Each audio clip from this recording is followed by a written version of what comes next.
वास्तु ज्ञान गंगा चैनल पर आप सभी का स्वागत है।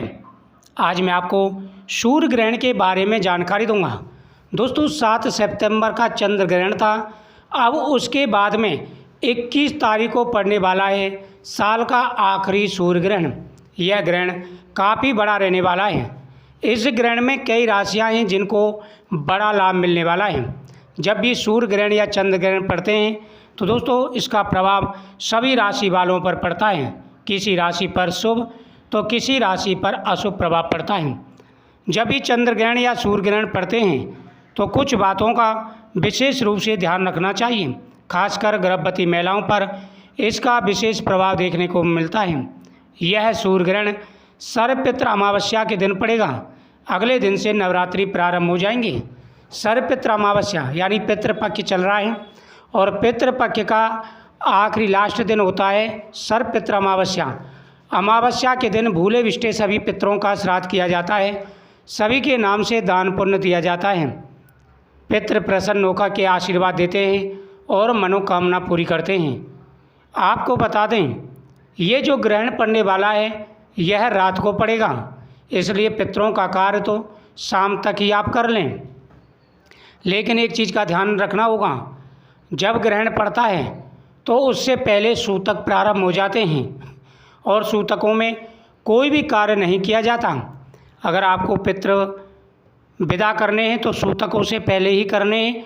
लेकिन सवाल ये रहेगा जहाँ पर यह सूर्य ग्रहण का प्रभाव रहेगा, जिस जगह पर यह सूर्य ग्रहण दिखाई दे वहीं पर इसका विचार किया जाएगा। लेकिन यहाँ पर सूर्य ग्रहण दिखाई ना दे, जहाँ पर इसका विचार ना हो वहाँ पर इसका कोई मतलब नहीं होता है। हाँ, ग्रहण पड़ रहा है, राशियों पर इसका प्रभाव रहेगा तो राशि वालों को विशेष ध्यान देना होगा। दोस्तों जब भी ग्रहण पड़ते हैं तो गर्भवती महिलाओं को विशेष ध्यान रखना होता है। ग्रहण जब शुरू हो तब से लेकर समाप्ति काल तक गर्भवती महिलाओं को 5 काम नहीं करने होते। सबसे पहला कार्य, गर्भवती महिलाओं को ग्रहण काल में अग्नि का कोई भी कार्य नहीं करना है। जैसे दीपक जलाना हुआ या खाना बनाना हुआ, ये कार्य नहीं करने होते। नंबर 2, गर्भवती महिलाओं को भूल से भी बाल नाखून आदि नहीं काटने चाहिए जब ग्रहण चल रहा हो। दूसरा, महिलाओं को सोना नहीं चाहिए। तीसरा, पेट पर गेरू जरूर लगाना चाहिए, इससे ग्रहण का अशुभ प्रभाव नहीं पड़ता है। उसके अलावा महिलाओं को विशेष रूप से ध्यान रखना चाहिए, फल सब्जी आदि नहीं काटनी चाहिए अपने हाथ से गर्भवती महिलाओं को। इन बातों का अगर आप ध्यान रखेंगी तो आपके बच्चे पर अशुभ प्रभाव नहीं पड़ेगा और बच्चा स्वस्थ रहेगा। यह ग्रहण अमावस्या के दिन पड़ रहा है तो अमावस्या के दिन पूजा पाठ का बड़ा महत्व होता है। पितरों की पूजा करें, साथ ही माता लक्ष्मी का पूजन करें। पीपल वृक्ष के नीचे दीपक जला के परिक्रमा करें, इससे आपकी मनोकामना पूरी होगी। यह खंडग्रास सूर्य ग्रहण अश्विनी अमावस्या रविवार को भारतीय समय अनुसार रात्रि 10:59 से 3:23 तक रहेगा। यानी 10:59 पर प्रारंभ होगा, करीबन 11 बजे ये प्रारंभ होगा रात को, और 22 तारीख की सुबह 3:23 तक ये चलने वाला है। 21 की रात और 22 की सुबह तक यह ग्रहण चलेगा। काफ़ी लंबा ग्रहण रहने वाला है। दोस्तों यह ग्रहण अटलांटिका, केवल ऑस्ट्रेलिया के दक्षिणी भागों में, न्यूजीलैंड तथा फिजी आदि कुछ देशों में ही दिखाई देगा। भारत में यह ग्रहण कहीं भी दिखाई नहीं देगा। सबसे बड़ी बात यह है इस ग्रहण का जो प्रभाव है वो भारत के अंदर नहीं है। तो भारत के अंदर सूतक का या ग्रहण का कोई विचार नहीं है, क्योंकि जब भारत के अंदर अदृश्य है तो उस ग्रहण का कोई प्रभाव ही नहीं है। यह ग्रहण रात को रहने वाला है और रात को तो सूर्योदय होती नहीं, इसलिए भारत के अंदर इसका कोई प्रभाव नहीं रहने वाला है। भारत के अंदर यह ग्रहण दिखाई नहीं देगा। भारत में यह ग्रहण कहीं भी दिखाई नहीं देगा। भारतीय समय अनुसार इस ग्रहण का प्रारंभ एवं समाप्ति काल इस प्रकार से है। यानी आपको बता दें मैंने 11 बजे प्रारंभ होगा और 3:23 पर यह समाप्त हो जाएगा। 4 घंटा 24 मिनट की इसकी अवधि रहेगी। ग्रहण का ग्रासमान 0.855 रहेगा और ग्रहण की अवधि 4 घंटा 24 मिनट है। यह ग्रहण काफ़ी बड़ा ग्रहण रहने वाला है, लेकिन कई राशियों के लिए यह ग्रहण बहुत ही ज़्यादा शुभ रहने वाला है।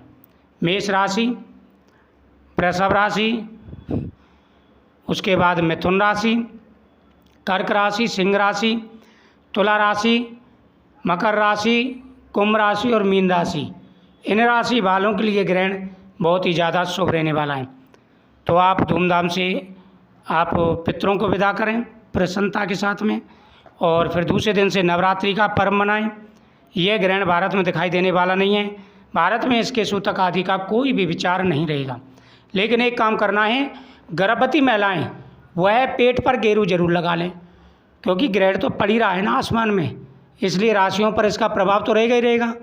आप भी ये काम जरूर कर लें, घर के कोनों में थोड़ा थोड़ा एक बिंदी लगा दें उसकी गेरू की, और महिलाएं पेट पर गेरू लगा लें। बात करते हैं अमावस्या की, क्योंकि सर्पित्र अमावस्या है, तो कौन कौन से कार्य आपको करने चाहिए। ग्रहण तो भारत के अंदर दिखाई नहीं देगा, इसलिए ग्रहण का तो कोई विचार है ही नहीं है, लेकिन अमावस्या को कुछ कार्य आपको जरूर करने चाहिए।